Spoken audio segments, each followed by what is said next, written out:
Hello, everyone. For people who can't make it tonight, we really do want to give them the opportunity to see this presentation. So if you don't mind us recording the session, if you do have issues with us recording, please let us know.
Hi everyone, so we're going to go ahead and begin. So welcome to our workshop. So our current workshop is called Know Your Tenant Rights. So we are going to be speaking on the rights you have as a tenant. Maybe if you've just moved into a new place or you're looking forward to moving soon, these are just some things that we think you should know as a young person moving. I feel like often when you are moving, you kind of don't know what you're getting into full force in terms of knowing your rights as a tenant. So this presentation will give you the assistance with that. If you have any questions throughout the presentation, feel free to stop me. You can just turn your mic on and chat, or you can just write it in the chat and I'll do my best to answer. If you have any input, anything like that, that as well.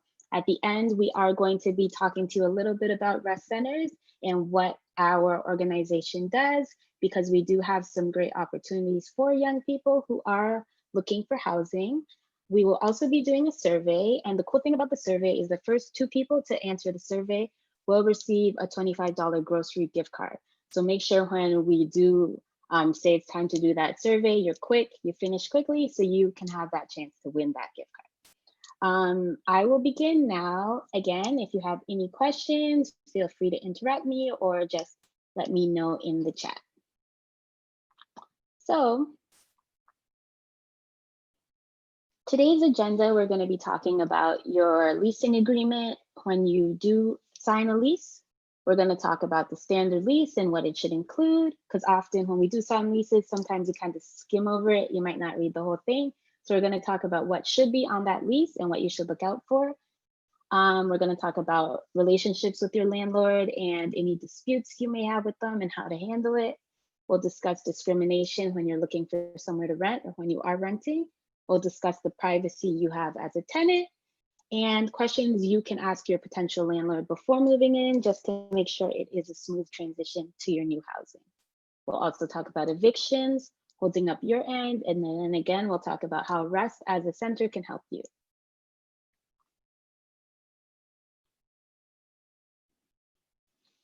So we're going to talk about what is a lease. So a lease is a written agreement between you and the landlord.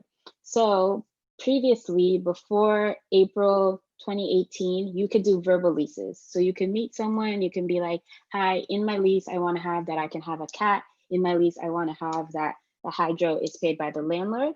Now, to avoid future disputes or like hearsay, where someone's like, oh no, I never said that, or I never said this, it has to be a written lease. So if you are moving somewhere, even if you do feel comfortable with that landlord, it is often best to get everything in writing, just in case you don't know if someone's going to forget, if someone's going to change their mind about what they allow.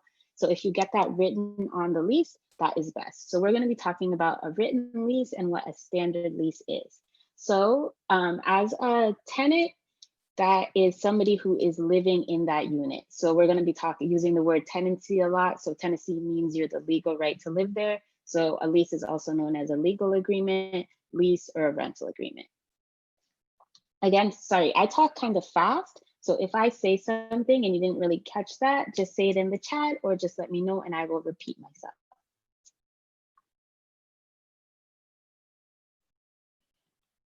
So these are some things the standard lease should include. So they should be easy to understand. So they shouldn't have like a bunch of legal jargon, anything like that. A lot of leases do have that. If you do see a lease that you're signing and you don't understand something, you can ask your landlord to actually write it in simpler terms. So rather than you signing this lease and you're still not 100% of what they mean by that word, just ask them to say it in simpler terms and then sign that lease based on what you understand. Don't sign it just because, oh, I'm assuming this is what it means. Make sure you're 100% sure, because this is a legal agreement. You're putting your money into this. You're literally living there. So you need it to make sense to you. So a lease is there to reduce illegal terms. The standard lease will apply to most residential areas. So it'll apply to semi-detached houses, apartments, condos, secondary units like basement apartments. Even if you rent a room, you can usually sign a lease for that room, or you can sign a sublease if you are renting it from a tenant who is switching their lease.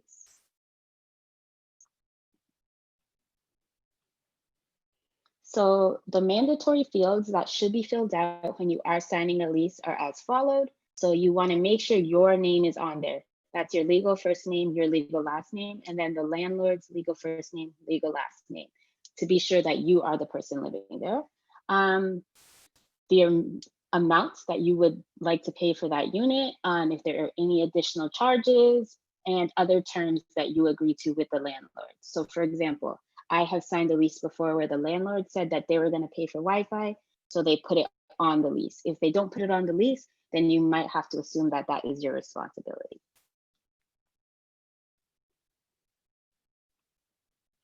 So it should also include additional terms. So this allows you as the renter and you as the landlord to put unique things to your rental unit. For example, for me, it was the Wi-Fi thing. That's not on most standard leases, but for us it was.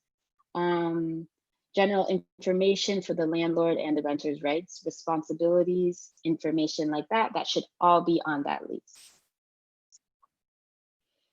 So things like ending a tenancy, if you can sublease. So sublease might mean I rented this unit and then now I want to leave and go back to my parents' house for 3 months. So I want to sublease my unit for 3 months. It will say on your original lease if that is allowed. So if your landlord does not allow subleasing, you could always ask them. If they still say it's not allowed, you sign the lease, you can't really do it.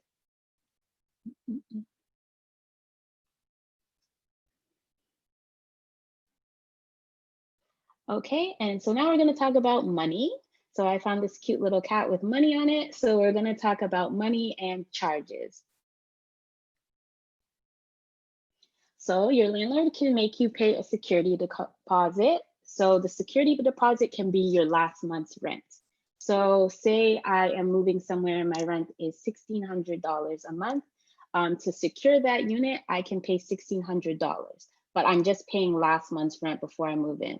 This is for the last month's rent. They cannot now use this $1,600 to cover damages. They can't use it for anything else like cleaning or anything. That is for my last month. So say I decide that I am doing my lease from May to June. That's a really short lease, but May to next April. The last month, when it is April, I do not have to pay for that month if I'm only doing 1 year lease and moving out, because that last month I already paid for when I originally moved in. So that's what it means when you're paying last month upfront. Same thing if you're doing like by weeks, they can ask you a week in advance. Some landlords do try to take advantage of this and they try to ask you for more. So for example, when I was moving into my current unit, I did have a landlord say that they wanted us to pay 6 months in advance, which made no sense because 6 months in advance is a lot of money, but they thought because we were young that they could take advantage of us and say like, oh, you have to give me this because we don't trust you based on your age. That's discrimination and you do not have to pay that 6 months rent. So even if they are telling you, oh, that's our rules, you don't have to do that.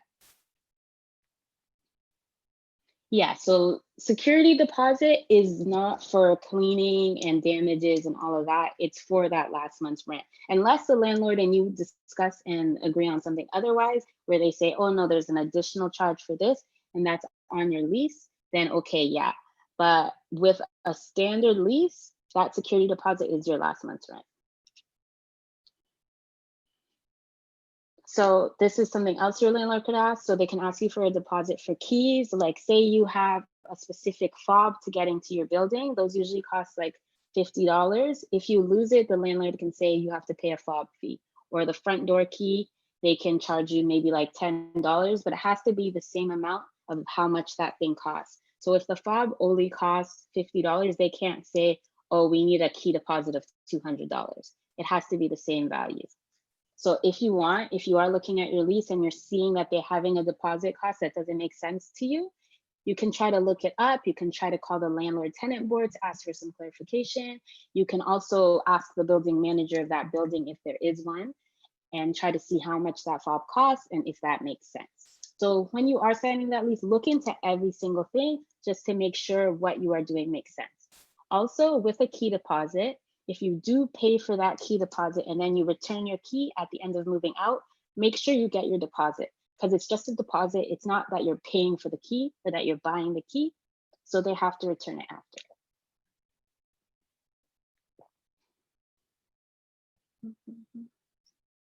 Sorry, just give me 1 sec. I just want to make sure that this is recording. Yes, it's recording. Okay, perfect.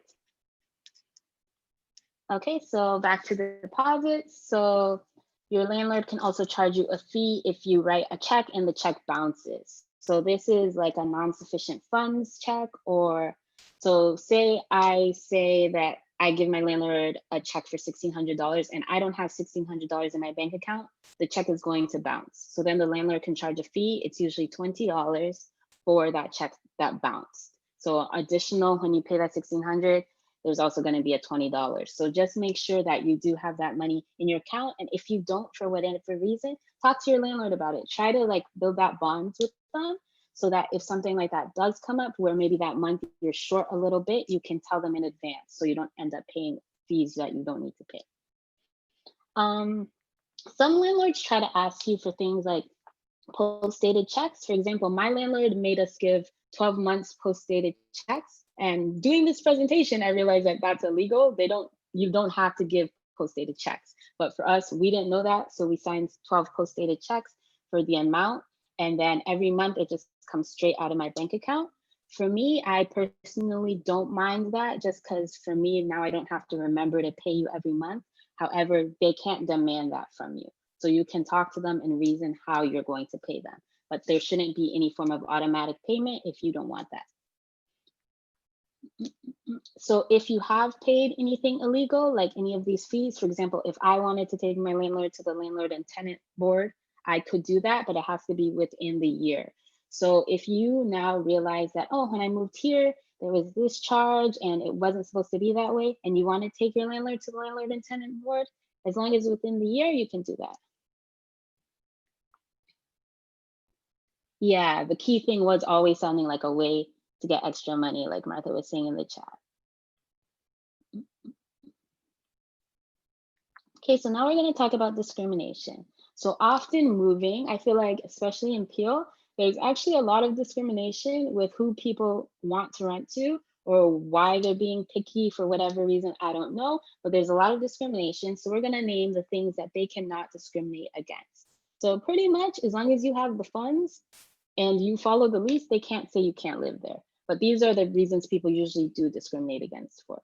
So people say because of your race, your age, sexual orientation, gender identity, gender expression, marital status, color, nationality, religion, where you were born, having a disability, or having social assistance as your form of income, or having children. These are all reasons people think that they can say, no, I don't want you. However, that is not a valid reason. As long as you have the funds to pay and you sign that lease, there's nothing they can do about it. So for example, if you look on Kijiji, which is the place that I usually look for housing, you will see ads that are specific for a specific type of person. So they might be young working Punjabi lady, vegetarian, no kids, this and that. That is illegal and they cannot discriminate you against for that. So for example, once I was trying to move into a basement apartment and then they told me the other roommate was going to be a male. I was like, okay, that's cool as long as they do their own thing. And then I was like, already, I had all my money, everything like that. But then they're like to me, actually, we decided we don't want any girls to live in our unit. So I said, okay. So for that, that would be discrimination. And I could have taken them to the landlord and tenant board. I just felt like, if you don't want me to live there, I'm not going to live there. But I could have discriminated. I could have disputed that. Now we're going to talk about privacy. So with renting, the place that you are renting is your place for the amount of time you're renting it. Even though the other person may own it, the landlord may own it, it's still your spot for the time that you are renting it. So as long as you are doing things that are within your lease agreement, they cannot just kind of come up in your space. So if you sign an agreement and it says, you and your landlord said, oh, you can have a dog, your landlord cannot now come and say, oh, I'm actually allergic to that kind of dog, you have to leave. Because in your lease, you said you can have a dog and this is your space. So it doesn't matter if they're allergic, if you know what I mean. So there's also laws of when your landlord is legally allowed to enter your unit. So the law says when your landlord has the right to enter your home, there are specific situations they can enter for. So the only time your landlord can enter your home without telling you are within these times. There's an emergency. So say there's a fire, your landlord could come. Your rental agreement says that your landlord gives you cleaning services. So say your landlord says they'll clean your house every Saturday morning, then as long as you guys agree to that, if they have a key, they can come in. Your landlord can also enter your place between 8 a.m. and 8 p.m. to show to new tenants if your landlord makes a reasonable effort to let you know. So when this happens, you have to give notice that you're moving out. Your landlord has to give you notice that you are going to be moving out. So either you give them notice or they give you notice, or your landlord has to agree that you will be moving out. We have a question. If you move in and then you move in an animal, so you move in and then you decide to get an animal, what rights do you have? So it depends, right? So if on your lease, it strictly says no pets, then you already signed that leasing agreement. But if it doesn't say anything about pets, just message your landlord and let them know, hi, I'm interested in getting an animal. This is a type of animal, can I move it in? I think it really depends on the lease. But if there's a strict clause that says no animals, you can still try to ask your landlord like, hey, can I please get this pet? But if there's no clause, then you should be able to bring it in. But I would just double check just to have no disputes with your landlord, but if it doesn't say anything, you should be good. Also, the fact is a landlord does not actually have the rights from stopping you from getting a pet, but it's just a respect. Yeah, so even if it does say no pets allowed, that's actually illegal as well. They should not, it's in the law. However, you still want to be on a good because what you don't want is a pet to come in and it mash up the house, like scraping on the walls or, that Exactly. kind of thing. So it's more that relationship with your landlord. Exactly. Can I say something? If Hmm. may I? So I think it was Dr. Rebecca just answered, correct? Yeah. Okay. Yes. So in respect to that, there so there's the law around animal, you're saying in general. I just want to understand this concept. Animal is allowed whether it's a apartment building or a basement apartment in general, based on the landlord and tenancy board. Animal is allowed. Is that what it is within living arrangement? I just wanted to clarify. Is animal allowed in general? Oh, So from my I did some. oh, sorry, go ahead. Go ahead. Go ahead. Go ahead. Okay, from my understanding, okay, so first of all, it depends on the building. So some buildings have a strict no animal policy. So if you live in a building that says no animals, then no animals. Then from my understanding, like Rebecca was saying, legally, they actually can't say that you can't have a pet. However, if they did put that on the lease that you cannot have a pet for whatever reason, that's between kind of you, your landlord, and the tenant board. So if you wanted to break that rule that it says no pets, then I would first go to my landlord, say, hey, I saw that this says no pets. However, legally, I should be entitled to have a pet. If they still say no pets, then you can try taking it to the landlord and tenant board. If on the lease it says nothing about pets, then you should just assume that you can have a pet because legally you're allowed to have a pet and they didn't say you can't have Okay. No, Yeah, I they do mean, have a right to deny pets. However, another thing you have to look at is if it's a service animal as well. yeah, with So service yeah. animal. Yeah, with service animal, I know there's clause around that where if it's for medical reason or whatnot, it's allowed. A lot of buildings and even private owners in homes may accept it, but I know Mhm. some landlords don't want any pet at all, whether it. it's for Hmm. medical reason or not, they don't want it. But so my question is, so that way I can support my client, by the landlord and tenancy in general, the law says that animals are allowed no matter what. Because the thing is, sometimes you come in with those barriers with the Mhm. landlord, with especially private owned landlords. So that's the reason why I'm trying to get some insights. Because if the landlord and tenancy board is saying one thing and then the private owners are saying another, then I need to be able to challenge that, if that makes sense, on the client's behalf. That's why I'm asking this question, just to Yeah. clarify, just to kind of get some, and just to help those that may be in my role, like as a housing worker, to be able Hmm. to advocate, right? Yeah. So, because earlier when we were talking about the lease, you know how we were talking about like the additional section? So sometimes landlords will put in that additional section that you can't have a pet. And then if you then signed it and then you take it to the landlord and tenant board, you can still argue it because legally, like you can have a pet, right? However, you already signed it saying that you wouldn't have that pet.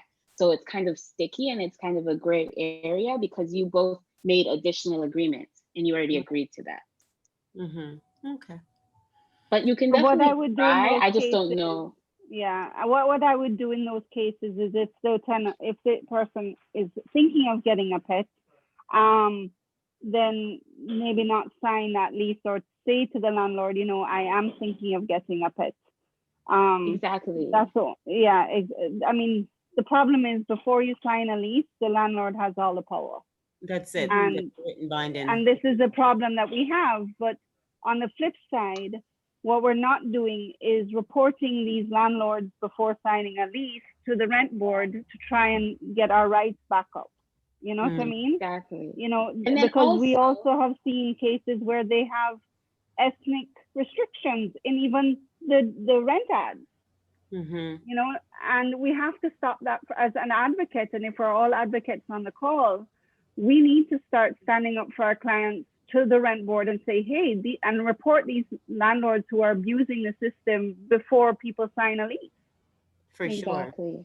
For And sure. then also with the additional section in the lease, you can actually cross those things out. So if a landlord gives you a lease and then in their own additional section, they wrote things that you don't agree with and they're illegal, for example, the pet thing, you can just cross that out. So me and my roommate, when we moved into my place, that's what we did. So we read all their additional things and And then if we didn't agree, we just crossed it out and then we signed it and then we gave it back to them. Then if they want to redo the lease, they can do it. But if not, we cross it out and we signed it that way. Okay. Okay. So you cross it out. Okay. Yeah. Because as long as it's, you know what I mean, because it's a binding document, you cross it out next, because your signature is there. Sometimes they challenge you, so it's good to know that Exactly. kind of stuff. Thank you. Yeah, just make sure they crossed it out before you gave it to the landlord with your signature, because they usually photocopy it right away, right? So make sure Mhm. you cross it out, sign it, give it to them. Okay. Okay. So with privacy, again, in any other situation, your landlord must give you that 24-hour notice to come in between 8 a.m. and 8 p.m. This rule applies to if your landlord wants to do repairs, show your place to possible buyers, let a real estate agent show your place to possible buyers, have property inspections, or come to your place for any other reasonable purpose. They have to let you know within 24 hours. So these are some questions that you can ask a potential landlord before you do sign that lease or before you even agree to possibly signing a lease. So you can ask them, are there other people the same age living in this building? Have there been any major repairs or renovations done in the past year? Are there any major repairs anticipated? And this is a great question to ask because you don't want to now move in and then you find out, oh, I'm going to be waiting 3 weeks to use the toilet. You know what I mean? So you need to make sure you're asking those questions up front and straight up. Who will be responsible for repairs? So this is also a thing. So sometimes, like say your light bulb goes out. Usually the tenant is responsible for that, but in certain cases, like maybe if you're living in student housing, sometimes the landlords are very generous and will come and help you out. So have that conversation with them saying like, hey, I'm living alone. I just want to know like if this and that happens, I'm not sure how to do that. Would I just call you or would I have to call someone else to repair it? Because oftentimes like a landlord may know how to do small repairs around that house, but if not, and they don't take responsibility for it on the lease, then you would be responsible for finding someone to do that repair. And then with repairs, will it include small ones? And have there been small, large repairs done before?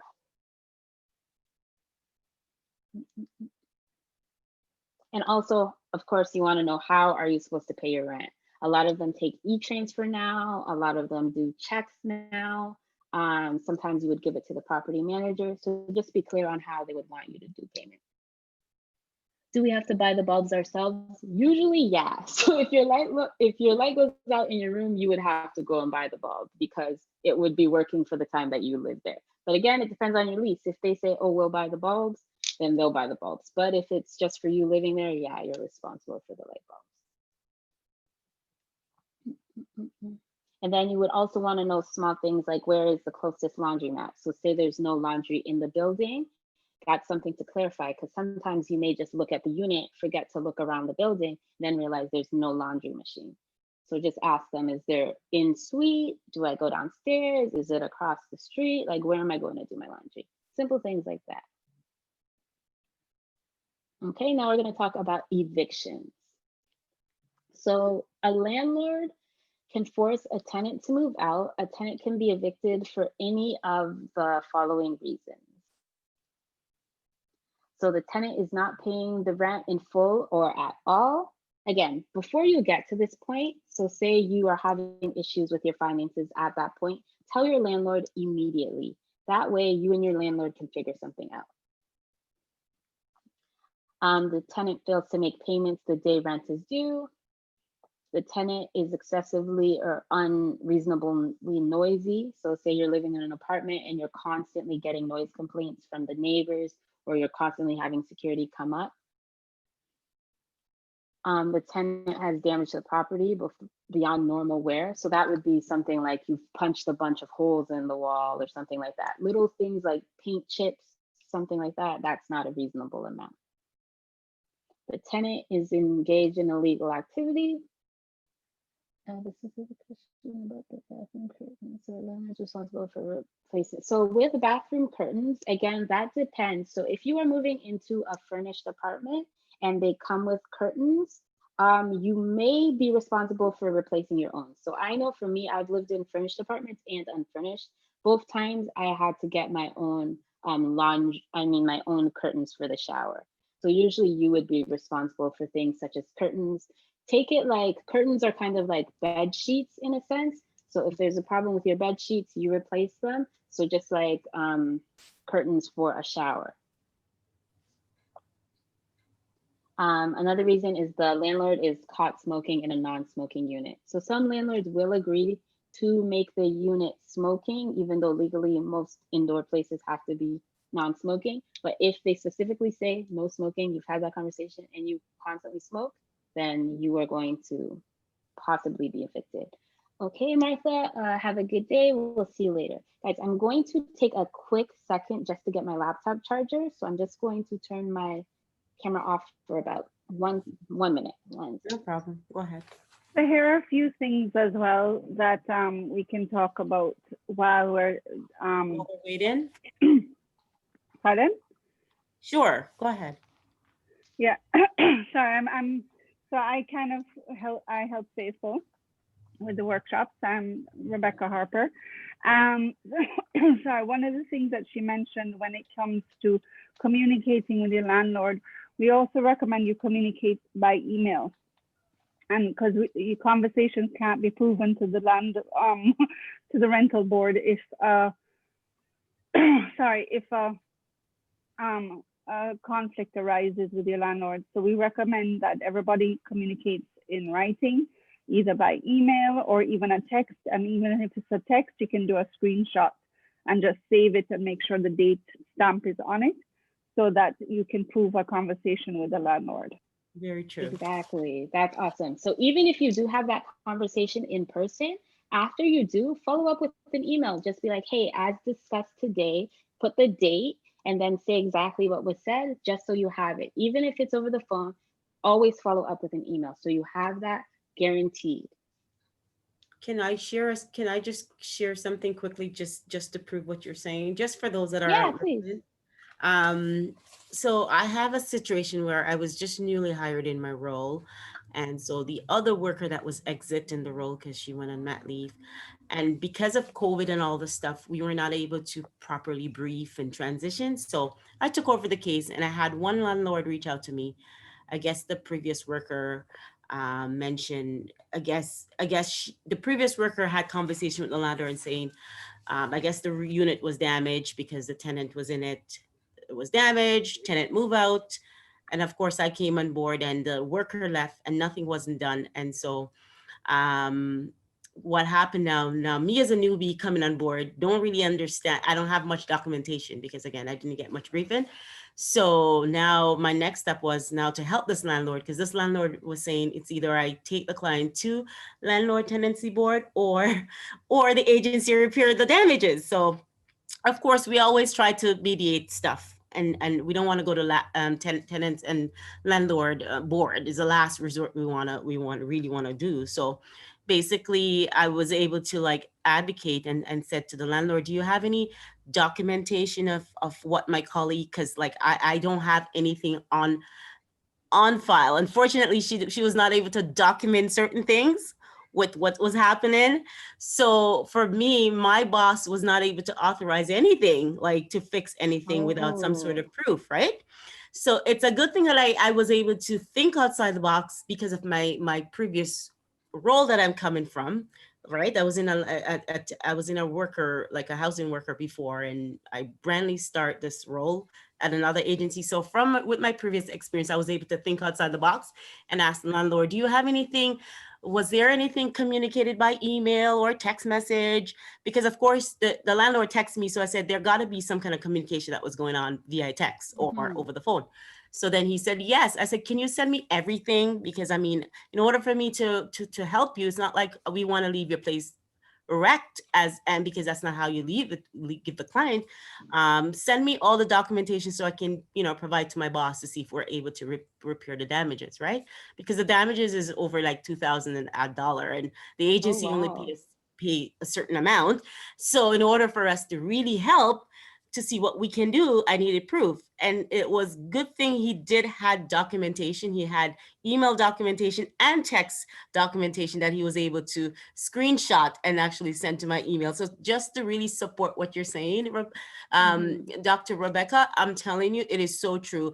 Documentation is so key, because if he didn't have that, it's just a matter of us either our agency would have just gracefully, just repair it just to keep that good relationship, or pretty much saying, hey, we can't do it. And pretty much that kind of left us not looking too well. Anyways, from an agency perspective, we wouldn't really look so well, right?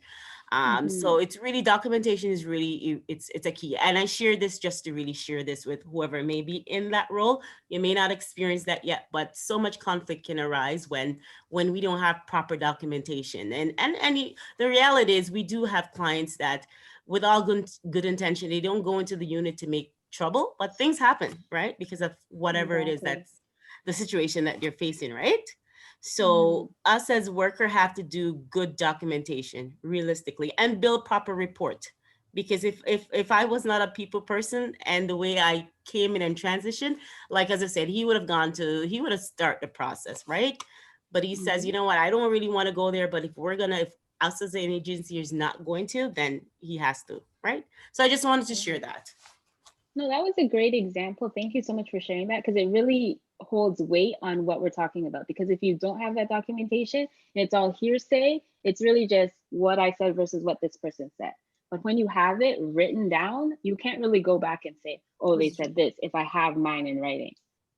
It's true. And my manager was saying, Cheryl, well done. Like, it's great documentation. Like, everything was there. That's an amazing way to start your role. Tell me about, thank you. Okay, so we're going to continue on with eviction. So a landlord can also force a tenant to move out for any of these reasons. So say the landlord sells the house the landlord sells the house and the new owners do not want to have tenants, but this would have to be after your lease. So they can't just like kick you out while you're living there. It would have to be after your lease if you didn't re-sign a lease. The landlord has to make a significant renovation that cannot be done while the tenant is residing there. Again, this would have to be something they discussed before the lease, because they can't just be like, oh, sorry, go ahead. Yeah, so you're, just to let you know as well, and this is where the in writing makes it work. A lot of landlords verbally go to you and say, oh, well, I'm selling the house, and they scare you. And they don't renew your lease. So you have a 1-year lease. They come to you, and this happened to me actually. And they came to me and said, well, I'm selling the house. So I said, well, fine, renew my lease, because you're either selling the house now or you're gonna, and what they did was to scare me, and I didn't know my rights at the time. And I went and found another place to live, because by the time they sell the house and they weren't renewing, and they refused to renew my lease, they were actually trying to charge me for the 15 days that my last month's rent was up, and the time when my new place was available. They actually tried to charge me daily rent. And it wasn't until I couldn't find that, because I didn't expect to move and all of that, that I was seeking help, that I found out that they cannot ask. In fact, if they ask you to leave based off of these two grounds, they're to pay you a month's rent or find you a place to live, so you don't pay double rent.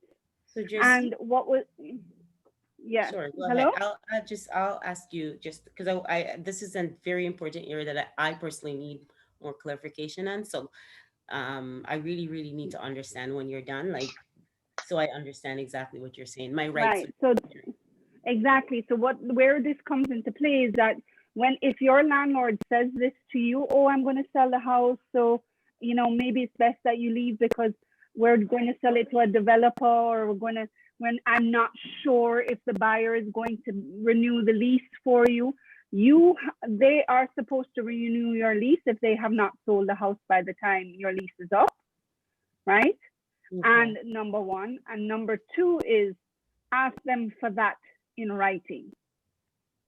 Do not take verbal. That's right.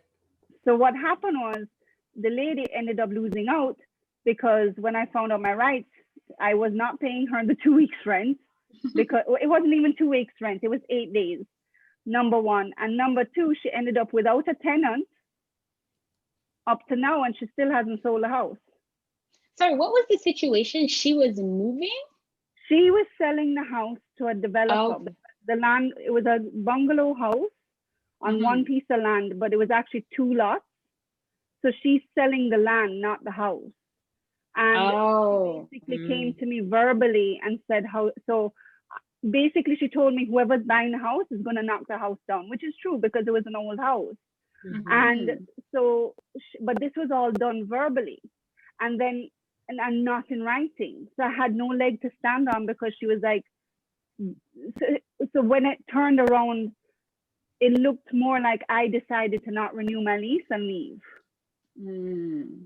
Until I got it in writing that she told me that she's asking me to leave because she's selling the house, and the new landlord, most likely the new landlord would not want me as a tenant. But the right thing she should have done was renew my lease and have the new land based off of what Faithful is saying. The legal thing was my lease was coming up. This all happened July 1st, literally. And my lease was coming up for renewal the end of July. So what she should have done was renew my lease and then let the new landlord break my lease because they bought it. You understand? Okay, so for the new landlord to break it, this is just a question because you're actually at it. They would give you like maybe that 2 months. That's based on the tenancy right board, that 2 months time to break it. Is that they how actually have to give you 1 month? They'd give you 1 month's rent. And they either not charge you a month's rent, say okay, give you 1 month loop, so you don't have to pay double month's rent. Or if they want you out right away, they have to give you back your last month's rent plus an extra month's rent. Okay. That's very interesting. Very, very good to know. See, there's a lot of things you just don't know until you really look into it. Because I didn't even know the full clarification until you said that, Rebecca. Wow. That's nice. Okay, so then the last reason would be the landlord wishes to regain the property for his or her family. So the same rules that Rebecca stated earlier would apply for these situations on this page. So the landlord may become bankrupt and lose the house. That would be another reason. Okay, so then the last thing you want to do when you are signing this lease is hold up your end. You want to be a good tenant because at the end of the day, you are living in a property and you're going to have to negotiate with that person to an extent, right? So try to hold up your end of the bargain so they can't then flip it on you and be like, oh, well, you did this, this, and that.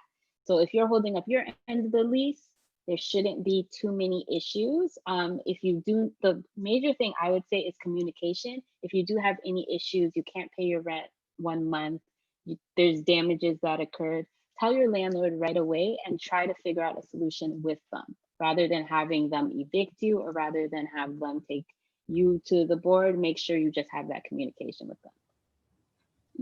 So try to always pay your rent in full and on time. So if you can't, for whatever reason, have that conversation. Make sure the exterior looks presentable. You don't always have to do this, to be honest.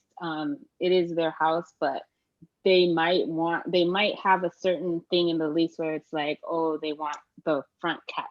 I know a lot of landlords actually do still keep the gardens like of the outside of the house on their own. They might be in charge of that, or you might be in charge of that. So try to figure out on the lease who is in charge of keeping the house.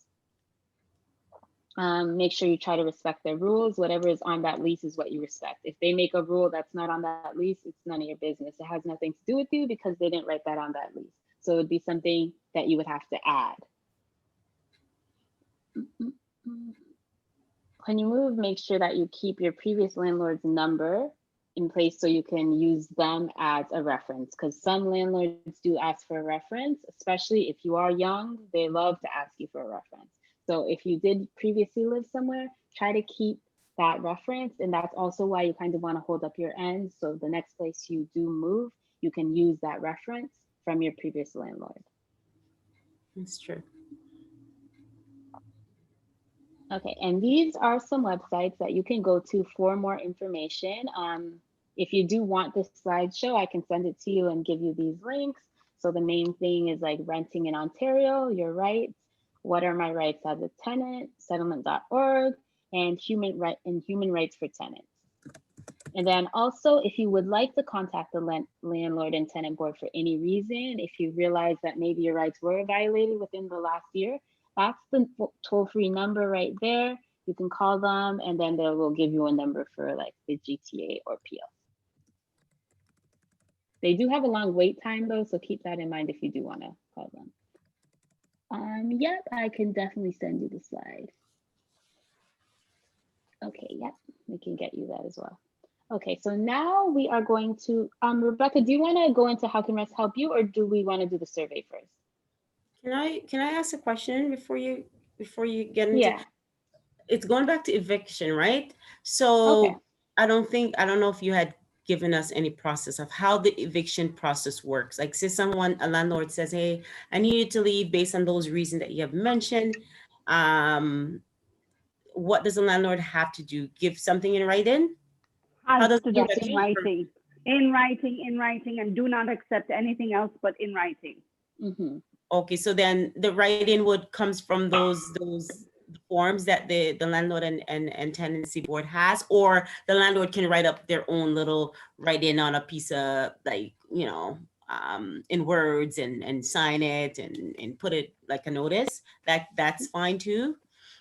They have to, you have to make sure that somebody witnesses it, because what the landlord can do when they realize that, oops, I made a mistake and they don't want to pay you, they can say you fabricated the letter. So make sure the letter is as authentic as possible. There are forms. Another thing with this that we didn't touch on, I think, a landlord cannot increase the rent every year above the rent board rate. Mm-hmm. And there's an actual form that they need to fill out to the rent board, of which the tenant has to sign, giving permission for the increase of rent. Okay. So this year, I think it's 2.2%, which is really unfair, seeing that it's COVID. They actually raised the percentage from 1.8 to 2.2. Really sad. Yeah. Yeah. Oh, wow. I thought they freezed the raising for this year. You know, yeah, but they did. But that's the thing. They may have freezed it, but unless you knew that, your landlord will go ahead and say, "Oh, I'm renting it. I'm increasing your rent." Oh, if you didn't know, they can do that. Exactly.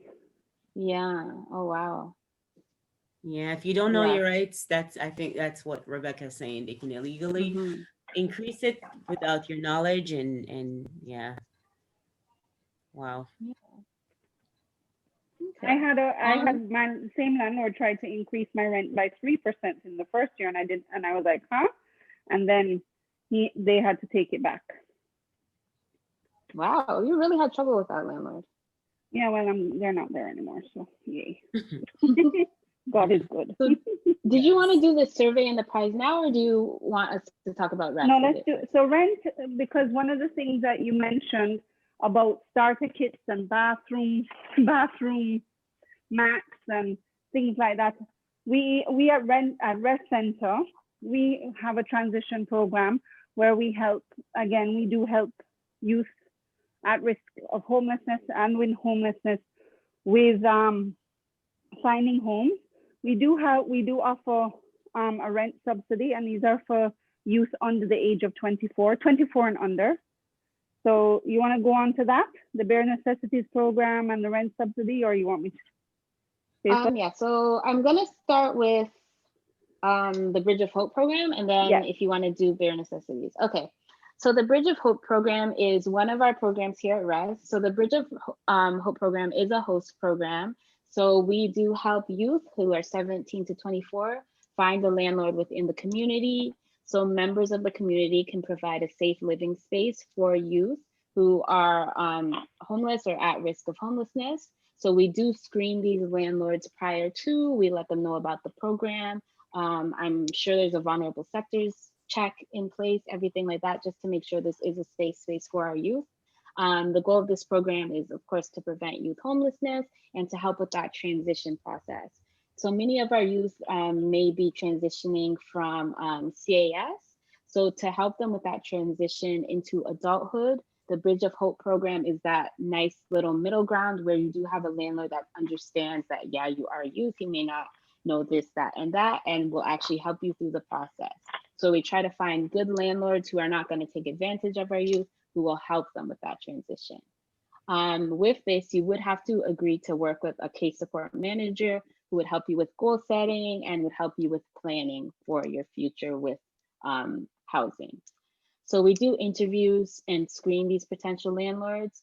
And yeah, we'll let them know that you are working with youth. So we would have to make sure that they have what it takes to work with vulnerable youth. So that's the Bridge of Hope program. If there's any questions on that, anyone can say that out loud right now, or you could say it in the chat.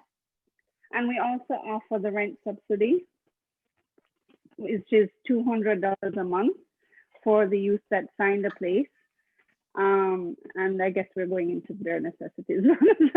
Yeah, so with that, the $200, we do help them with that rental subsidy. So we will give them that additional $200. It's usually for about 6 months, but it is case by case. So depending on the youth and what they're going through, we would figure out how long they can receive that subsidy. Next, we have the Bare Necessities program. Rebecca, do you want to talk more about this one? So the Bare Necessities program is exactly what it is. And what we found is if our youth truly need to find self-actualization and transition in life, we need to make sure that they have the basic needs. So the Bare Necessities is a program, usually most likely when they're on the Bridge of Hope, they're automatically recommended to Bare Necessities. So bi-weekly, we offer grocery gift cards up to $50 to purchase groceries, or we can buy the groceries for them.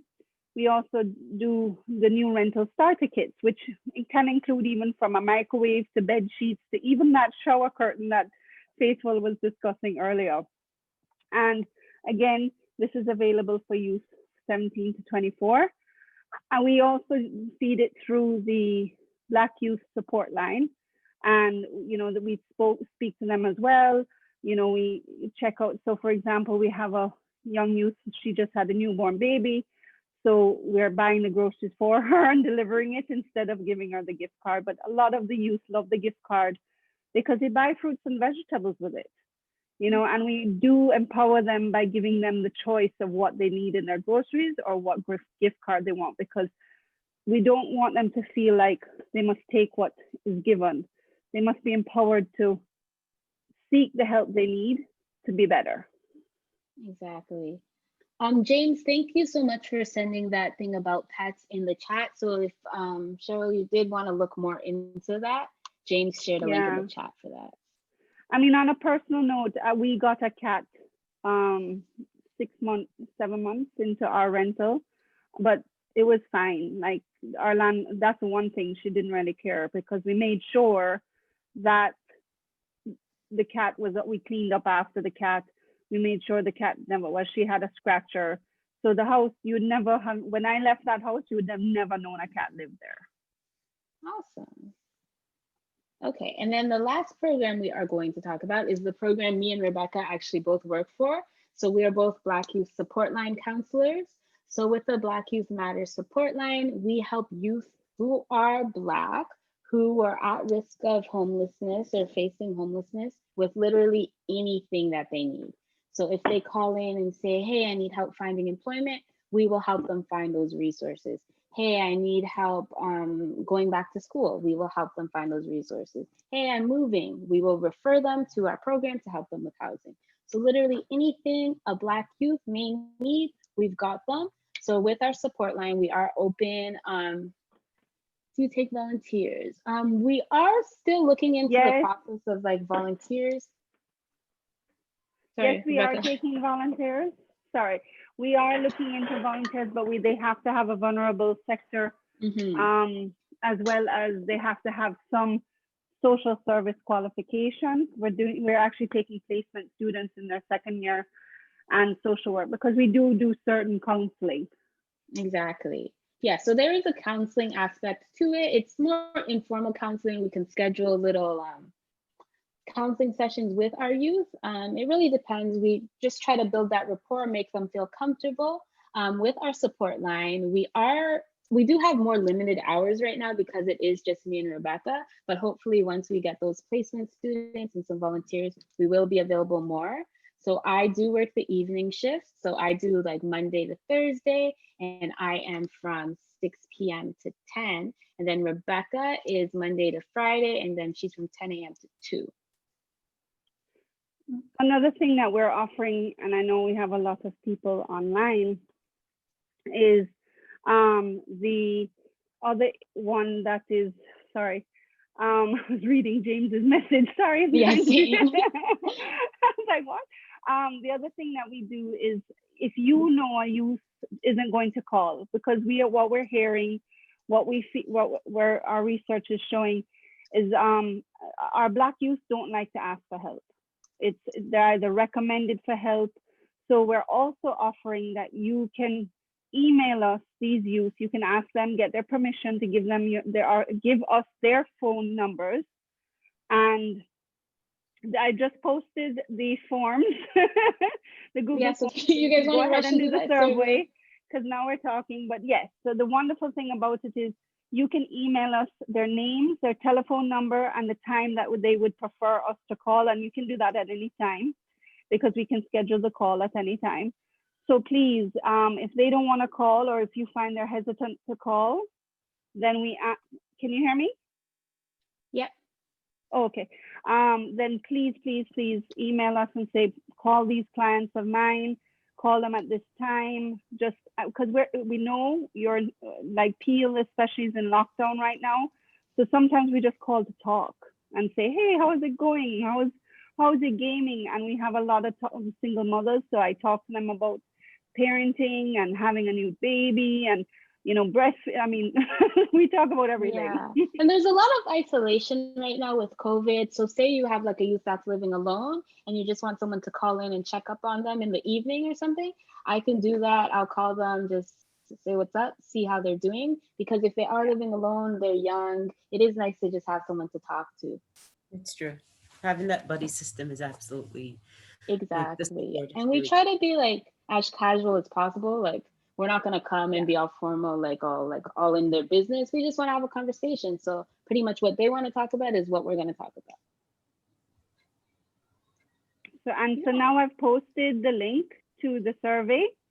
So please go ahead and win the gift card. I'll email the winners, and we can coordinate how you can get your grocery gift card of $25. We have 2 winners. So the first 2 people to fill out the form. Yes. So does anybody have any other questions? I didn't get it. Okay, hold on here. It should be in the chat. Yeah, the chat is in the chat. The link is in the chat, the forms. Okay, no problem. Thank you. Google Forms. Okay, so if does anyone have any last questions? You can definitely put them in the chat or speak out loud. And you can also call our support line after, because I'll be on till 10. So if you did want to speak to somebody about anything, or if you had any questions, just give me a call. I'm going to put the number in the chat right now.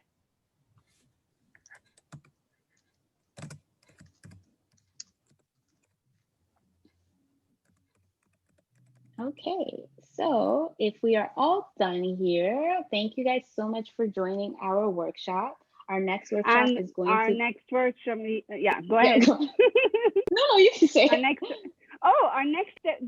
next workshop is on December 9th, and it's what happens after you're 18. And we're so fortunate, and James is online if he wants to come on. We're so fortunate to partner with Adult Education, because we're going to touch on everything. 18 is a very scary time, especially for our youth that are transitioning out of the system. And as well as a lot of parents, let's be honest, when you're 18, they're like, okay, time to leave. And they don't even, because they can't be held accountable for an 18-year-old, that's when they kick our youth out. Like, oh, you can go now. Like things they wanted to do when they were 16, they're now going to do. So this is where 18 is a very, and our kids and our youth know this is going to happen. But they're brilliant, you know? So we are doing this workshop hoping to get as many young people there to talk about, hey, there's a lot of opportunity when you turn 18. It's not as scary as you can think. There's housing options, there's education options, there's employment options, because Faithful talks about employment, and there's also rest center to help you transition. So that will be actually at 7 p.m. 7 p.m. James, or yeah. Oh no, I'm attending a course. Yeah. So that one is 6 p.m. Oh, it's at 6 p.m. Yeah, okay. 6 p.m. No, he's attending another course at 7, so he's gone to another course. Okay. Okay. Well, awesome. And that will be the last of the series in this year of these workshops. Okay, well, thank you guys so much for attending. Again, fill out those surveys, and then the winner will get that $25 gift card. We look forward to hearing from you or your clients if they do need support, and we do look forward to seeing everyone at our next workshop. Follow us on Instagram at BYMPeel if you do have an Instagram account. I'm going to put that in the chat as well. No problem. A very thank you for hosting this. I really enjoy it. It was very informative. I mean, as much as I do have some housing background, but it's really nice just to have that discussion. I think we need more of this in the field that we do, right? We definitely I think we need to have it regularly, not just long, sporadic, months. We really need to have these maybe even just once a month, just to kind of, collaborate. I think this is so important. So that's something that maybe. We're happy to actually come to your organization and do the presentation. Okay, as well? Okay. Yeah. Thanks for telling me that. That's nice. So it's not just tonight. This is just the first. And if you like this presentation, bye. Bye. Thank you for attending. So yes, if you are interested in us coming and doing the presentation, we're more than happy. You're very welcome. Oh, okay. No problem. And would I be able to, like, as I said, can I get the